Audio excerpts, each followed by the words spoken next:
There is a quiet moment many people with diabetes and knee pain experience but rarely talk about. The moment when the body wants to move. Yet the joints whisper resistance. It's not laziness. It's not weakness. It's biology asking for respect. And when we listen carefully, science gives us a beautiful answer. Movement does not have to begin on the floor, on a mat, or in pain. Sometimes the most powerful healing begins while sitting still. When we talk about diabetes, we often focus only on blood sugar numbers, but the human body is far more poetic than a glucose reading. Blood sugar is not just floating energy. It is fuel that must be invited into the cells. Muscles are the doors and movement is the key. Even gentle movement, even seated movement. Doctors often explain that muscles don't need high impact to become active. They need intention and consistency. A chair, in this sense, becomes not a limitation, but a laboratory where the body relearns trust. Knee pain changes the relationship we have with exercise. The fear of worsening damage often leads people to stop moving altogether. Clinically, this is where the problem deepens. Reduced movement lowers insulin sensitivity, circulation slows, joint fluid thickens, and inflammation quietly rises. Orthopedic doctors frequently remind us that joints are nourished by motion, not rest alone. When seated exercises gently flex and extend the knee without bearing weight, synovial fluid circulates again, delivering nutrients like a slow-moving river returning life to dry land. From an endocrinology perspective, even small muscle contractions trigger glucose uptake independent of insulin. This is profoundly important for diabetics. A seated leg extension, a controlled ankle pump, or a slow march while sitting activates large muscle groups without compressing the knee joint. Physicians often describe this as metabolic whispering. You are not shouting at the body with intensity. You are reminding it how to respond. Blood sugar lowers not because of strain, but because muscles are finally invited back into the conversation. Chair exercises also calm the nervous system. Chronic pain sensitizes the brain, keeping the body in a subtle state of defense. Gentle, rhythmic movement while seated tells the brain that motion is safe again. Neurologists explain that pain perception is shaped by fear as much as tissue damage. When exercises are done seated, with slow breathing and control, the brain rewires its expectations. The knee is no longer an enemy. It becomes a participant in healing. There is also something deeply human about chair exercises. They meet people where they are, older adults, those recovering from injury, individuals carrying years of metabolic stress. Doctors often emphasize that the best exercise is the one a patient will actually do. A chair removes barriers, it restores dignity, it allows consistency, and consistency, not intensity, is what reshapes insulin sensitivity, joint resilience, and long-term health outcomes. As muscles strengthen around the knee through seated movements, joint stability improves. This reduces pain over time, not instantly, but honestly. Medical research repeatedly shows that slow strength building protects cartilage more effectively than avoiding movement. Meanwhile, the pancreas benefits from reduced glucose demand, inflammation markers decline, and circulation improves, all while the body remains supported, grounded, and safe. In this way, chair exercises are not a compromise. They are a strategy, a scientific, compassionate response to the reality of living with diabetes and knee pain. They remind us that health is not about pushing harder, but about listening deeper, to joints, to blood, to the quiet intelligence of the body itself. Muscle movement lowers blood sugar even without high impact or standing, and this idea quietly reshapes how we understand exercise for diabetics with knee pain. Inside the human body, glucose is not controlled by willpower alone, but by physiology that responds moment by moment to movement. When muscles contract, they open channels on their surface that allow glucose to enter directly, bypassing some of the usual dependence on insulin. Doctors often explain this in simple terms by saying that muscles act like sponges, absorbing sugar from the blood the moment they are gently squeezed through motion. What matters most is not how hard the squeeze is, but how often it happens and how many muscle fibers are invited to participate. For someone who cannot stand comfortably or fears worsening knee pain, this is deeply reassuring science. Sitting does not turn muscles off. The quadriceps, hamstrings, calves, and even the muscles of the hips remain metabolically active when the legs move through space, even from a chair.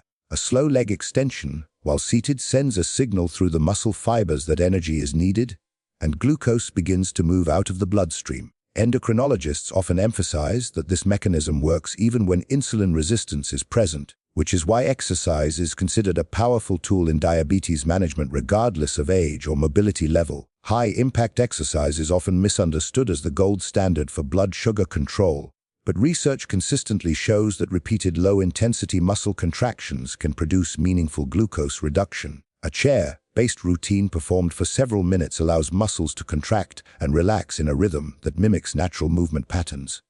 This rhythm improves blood flow, delivering glucose to muscle cells more efficiently, while also carrying away inflammatory byproducts. Physicians sometimes describe this as improving the traffic flow inside the body, where sugar no longer sits stalled in the bloodstream, but is guided toward tissues that can actually use it.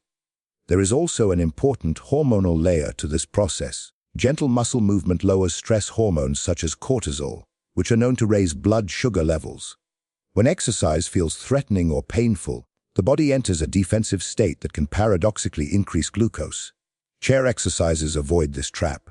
They keep the nervous system calm while still activating muscle tissue. Doctors who work with older adults often note that when patients feel safe during movement, their blood sugar responses improve, not only during exercise but for hours afterward. From a cellular perspective, repeated seated movements improve insulin sensitivity over time. This means that the same amount of insulin becomes more effective at moving glucose into cells. Muscle cells begin to respond more quickly and require less hormonal signaling to do their job. This adaptation does not demand sweat or exhaustion. It demands repetition. A seated march performed daily gradually teaches the muscle to become a more efficient glucose processor. This is why physicians stress consistency over intensity, especially for patients managing joint pain. Another often overlooked aspect is muscle mass preservation. Diabetes and inactivity can quietly erode muscle tissue, reducing the body's capacity to store and use glucose. Chair exercises slow this process. Even modest resistance created by gravity during leg lifts or ankle movements stimulates muscle fibers enough to maintain their metabolic function. Geriatric doctors frequently remind patients that muscle is not only for strength, it is a metabolic organ, one of the largest regulators of blood sugar in the entire body. Breathing patterns during seated movement also matter. Slow, controlled breathing improves oxygen delivery to working muscles, enhancing their ability to burn glucose efficiently. This creates a feedback loop where muscles require less sugar to perform the same task, stabilizing blood glucose levels rather than causing spikes and crashes. Clinicians often observe that patients who move gently while seated experience fewer episodes of post-exercise fatigue or dizziness, making them more likely to continue the habit. There is a subtle psychological dimension as well. When people realize that blood sugar can be influenced without standing, jumping, or enduring pain, their relationship with exercise changes. Fear gives way to curiosity. The body becomes something to work with, not against. This mindset reduces stress-related glucose fluctuations and builds trust in the body's capacity to heal incrementally. Doctors consistently note better adherence to exercise plans when patients feel empowered rather than overwhelmed. In this light, chair exercises are not a lesser form of movement, but a precise intervention aligned with human physiology. Muscle contraction is the language the body understands, regardless of posture. Sitting simply removes unnecessary barriers, while preserving the essential signal that muscles need to regulate blood sugar. Each gentle movement becomes a quiet instruction to the cells, reminding them of a function they never forgot, only paused, allowing glucose to find its way home into the muscle fibers that were always ready to receive it. Seated exercises protect knee joints while restoring circulation and joint nutrition. And this balance is where science and compassion quietly meet. The knee is not a simple hinge, even though it is often treated like one. It is a living system made of cartilage, ligaments, fluid, and nerve endings, all of which respond to how they are used. When pain enters the picture, the natural instinct is to stop moving, yet orthopedic medicine has long understood that complete stillness deprives the knee of what it needs most to heal. Movement, when gentle and controlled, becomes nourishment rather than threat. Inside the knee joint is synovial fluid, a thick, clear liquid that acts as both lubricant and nutrient carrier. Cartilage does not have its own blood supply, so it depends on this fluid to deliver oxygen and nutrients. When a person sits and slowly extends or bends the knee without bearing body weight, the joint space subtly changes pressure. This pressure change allows synovial fluid to circulate across the cartilage surfaces, almost like a sponge being gently compressed and released. Doctors often explain that this is how cartilage stays alive, not through rest alone, but through motion that respects its limits. Weight-bearing exercises can be valuable, but for someone with knee pain or diabetes, related joint stiffness, they may trigger inflammation or fear that halts progress altogether. Seated movement removes the downward force that compresses sensitive structures. The thigh muscles guide the knee through its natural range without asking damaged or inflamed tissues to absorb impact. Orthopedic specialists frequently recommend this approach early in rehabilitation because it allows healing to occur while maintaining joint function. The knee is given a chance to move without being punished for it. Circulation is another quiet hero in this process. Blood flow to the lower limbs often becomes sluggish in people with diabetes, particularly when nerve sensitivity and vascular health are compromised. Seated exercises activate the calf muscles, which function as a secondary pump for blood returning to the heart.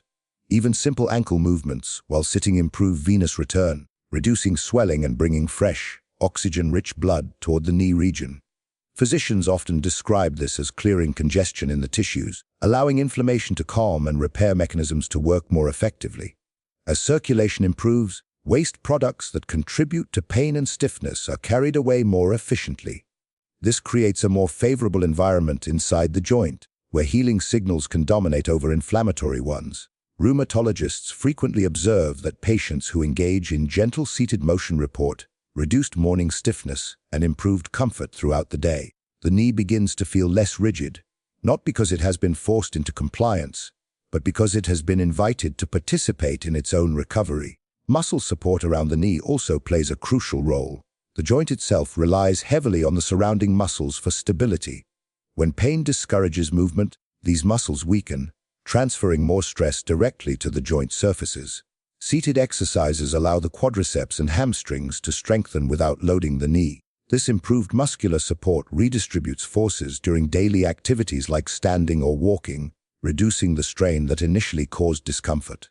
Physical medicine doctors often emphasize that strong muscles act like shock absorbers, even when the joint itself is sensitive. There is also a neurological component that is often overlooked. Pain alters movement patterns, causing the brain to limit joint motion as a protective strategy. Gentle seated movement retrains the nervous system to recognize that controlled knee motion is safe. Over time, this reduces protective muscle guarding and improves coordination. Neurologists explain that the brain's map of the knee becomes clearer and less distorted through repeated, pain-free movement. This neural clarity translates into smoother, more confident motion during everyday tasks. Temperature regulation within the joint subtly improves as well. Increased blood flow warms the tissues, making them more pliable and less prone to stiffness. Many clinicians note that patients experience less discomfort when joints are warm, and seated exercises create this warmth internally rather than relying on external aids. The knee becomes a space of gentle activity instead of chronic tension. Perhaps most importantly, seated exercises respect the emotional experience of living with knee pain. They remove the fear of collapse, imbalance, or sudden pain. When a person feels safe, the body responds differently at a physiological level. Stress hormones decrease, inflammation markers stabilize, and healing pathways become more active. Doctors often remind us that pain is not only a physical signal, but a contextual one, shaped by safety and trust. In protecting the knee while restoring circulation and joint nutrition, seated exercises offer a form of movement that is both intelligent and humane. They acknowledge the knee's vulnerability without surrendering to immobility. Each slow extension, each gentle bend, becomes a quiet act of care, allowing the joint to receive nourishment, support, and renewed confidence without ever being asked to endure more than it can comfortably give. Gentle chair movements improve insulin sensitivity and metabolic health in ways that are often underestimated because they look simple on the surface. The body, however, does not judge movement by appearance but by the internal signals it creates. When muscles contract, even at low intensity, they initiate biochemical conversations that influence how the entire metabolic system behaves. Insulin sensitivity is not a switch that turns on only during intense workouts. It is a responsive state shaped by repeated, manageable signals that tell cells how to handle energy. Insulin's role is to escort glucose from the bloodstream into cells, but in insulin resistance, cells stop responding clearly to that signal. Gentle seated movement restores clarity. Muscle contractions stimulate the translocation of glucose transporters to the cell surface, making it easier for glucose to enter. Endocrinologists often explain that this process does not require standing, sweating, or exhaustion. It requires muscles to be asked again and again to participate in energy use. Chair exercises do exactly that, without triggering the stress responses that can interfere with metabolic balance. Metabolic health is not only about blood sugar, but about how efficiently the body manages fuel throughout the day. Seated exercises performed regularly create a steady demand for glucose, smoothing out spikes and crashes. Instead of sharp drops followed by rebounds, blood sugar levels tend to stabilize. Physicians frequently observe that patients who move gently after meals, even while seated, experience better post-meal glucose control. This steadiness reduces strain on the pancreas and supports more predictable insulin action. There is also an important relationship between muscle activity and fat metabolism. When muscles become more insulin sensitive, they rely less on excess insulin to store glucose as fat. Over time, this improves the body's ability to shift between fuel sources. Metabolic specialists often describe this flexibility as a hallmark of good health. Chair exercises encourage this adaptability by providing frequent, low-stress opportunities for muscles to use available glucose efficiently. Inflammation plays a quiet but powerful role in insulin resistance. Chronic low-grade inflammation interferes with insulin signaling pathways, making it harder for glucose to enter cells. Gentle movement lowers inflammatory markers by improving circulation and reducing oxidative stress. Doctors frequently note that patients who engage in consistent low-impact exercise show improvements in markers of inflammation, even when weight loss is minimal. This is important because it reframes success away from appearance and toward internal function. The timing of movement also matters. Chair exercises can be done multiple times a day, fitting naturally into daily routines. This frequency is metabolically meaningful. Each session refreshes insulin sensitivity for several hours. Clinicians sometimes describe insulin sensitivity as having a half-life. It fades when muscles remain inactive. Seated movements extend this window repeatedly throughout the day, creating a cumulative effect that supports long-term metabolic stability. Hormonal balance benefits as well. Gentle movement improves the action of hormones involved in appetite regulation, such as leptin and ghrelin. When insulin sensitivity improves, these hormones communicate more clearly with the brain, reducing erratic hunger signals. Doctors often observe that patients who adopt consistent low-impact movement feel more in control of their eating patterns, not through restriction, but through improved physiological feedback. Mitochondrial health, often described as the engine of the cell, responds positively to repeated gentle activity. Chair exercises stimulate mitochondria to function more efficiently without overwhelming them. Over time, this increases the muscle's capacity to use glucose and fatty acids for energy.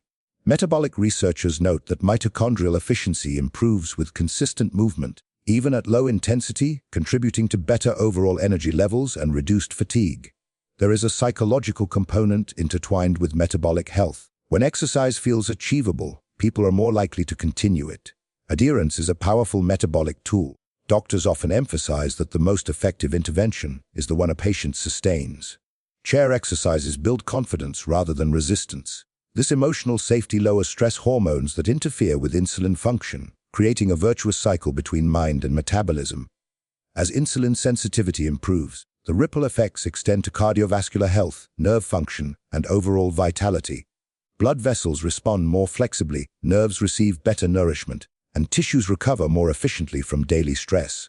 All of this begins with simple, gentle movement performed consistently. Chair exercises quietly remind the body how to process energy with grace rather than force, guiding metabolic systems back toward balance through signals that are steady, respectful, and deeply aligned with human physiology. Pain perception decreases when the nervous system relearns safe movement, and this truth reshapes how we understand chronic knee pain in people living with diabetes. Pain is often assumed to be a direct measure of tissue damage, but neuroscience tells a more nuanced story. Pain is an experience constructed by the brain, influenced by memory, emotion, context, and expectation. When pain persists over time, the nervous system becomes protective, amplifying signals to prevent further harm. This heightened state does not always reflect current injury, but rather the brain's attempt to guard a vulnerable area. With ongoing knee pain, the brain begins to associate movement with danger. Even the anticipation of motion can activate stress pathways, tightening muscles and increasing sensitivity. Doctors who specialize in pain medicine often describe this as the nervous system turning up the volume. In this state, small movements feel threatening, and avoidance becomes the natural response.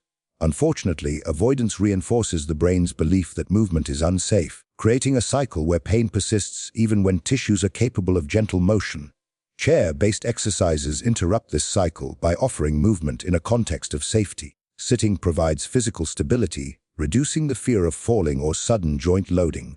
When the body moves without triggering sharp pain, the brain receives new information. Neurologists explain that each pain-free movement serves as evidence that the joint can function without harm. Over time, these experiences accumulate, gradually reshaping the brain's expectations and reducing its need to amplify pain signals. The nervous system thrives on predictability. Slow, controlled seated movements offer clear, consistent sensory input. Muscles contract and relax in a rhythm the brain can easily interpret. This clarity calms hyperactive pain pathways. Doctors often note that patients report a sense of relief not only in the knee but throughout the body, as the nervous system shifts from defense to regulation. Breathing naturally deepens, heart rate steadies, and muscle tension eases. There is also an important connection between pain and the autonomic nervous system. Chronic pain keeps the body in a state of heightened alert, dominated by stress responses. Gentle chair exercises activate the parasympathetic branch, which supports rest, digestion, and repair. Clinicians frequently observe that patients feel calmer after seated movement, even when the exercise itself is brief. This calm state directly influences pain perception, as the brain becomes less vigilant for threat. Diabetes can complicate pain processing by affecting nerve health and circulation. Reduced blood flow and nerve sensitivity can distort signals traveling to the brain. Gentle movement improves circulation, providing nerves with oxygen and nutrients that support clearer communication. Neurologists often emphasize that well-nourished nerves transmit more accurate information, reducing false alarms that contribute to chronic pain sensations. Memory plays a quiet role in pain. The brain stores past painful experiences and uses them to predict future outcomes.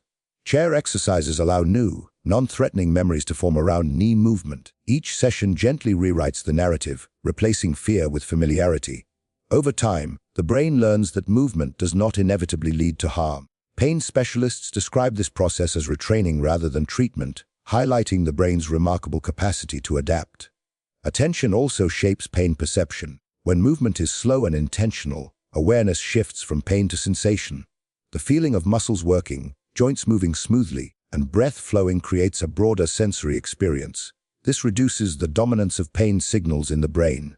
Clinicians often observe that mindful, gentle movement helps patients feel more in control of their bodies, which itself reduces pain intensity. Importantly, reducing pain perception does not mean ignoring pain. It means responding to it with information rather than fear. Chair exercises teach the nervous system that safety and movement can coexist. This learning is gradual and deeply personal. Doctors remind patients that progress is measured not by the absence of all discomfort, but by increased confidence and reduced fear around movement. As the nervous system relearns safe movement, the knee becomes less guarded, muscles move more freely, and daily activities feel less daunting. Pain no longer dominates every decision. Instead, it becomes one signal among many, interpreted within a calmer, more balanced nervous system. This shift allows healing processes to unfold naturally, guided by trust, repetition, and the quiet reassurance that the body is capable of moving without constant alarm. Pain perception decreases when the nervous system relearns safe movement, and this idea challenges the way many people understand chronic discomfort in the body, especially when diabetes and knee pain coexist. Pain is not a simple alarm that rings only when something is damaged. It is a complex interpretation created by the brain after it collects information from nerves, past experiences, emotional state, and the sense of safety in the environment. Doctors who study pain often explain that the nervous system's primary job is protection, not accuracy. When it senses repeated threat, it becomes cautious, and caution in the nervous system often sounds like pain. With long-standing knee pain, the nervous system adapts by becoming hyper-alert. Movements that were once ordinary begin to feel risky. Even sitting up, extending a leg, or shifting weight can trigger discomfort, because the brain has learned to expect danger. This does not mean the knee is continually being damaged. It means the nervous system is guarding it closely. Pain specialists often describe this as an overprotective response, where the volume of pain signals is turned up to prevent further harm, even when tissues are capable of gentle movement. Diabetes can intensify this process. Changes in nerve health, circulation, and inflammation can blur the clarity of sensory signals. The brain receives inconsistent information and often responds by amplifying sensation just to be safe. This is why some people experience pain that feels out of proportion to physical findings. Neurologists remind us that pain is real even when scans look normal, because pain lives in the nervous system, not only in the joint. Chair exercises create a controlled environment where the nervous system can safely collect new evidence. Sitting provides stability, predictability, and a sense of control. When a person gently moves the knee while seated and does not experience sharp or threatening pain, the brain notices. Each pain-free repetition becomes a data point. Over time, these data points begin to outweigh the older memories of pain. Doctors often explain that the nervous system learns through repetition, not reasoning. It must experience safety to believe in it. Slow, deliberate movement is especially powerful for calming pain pathways.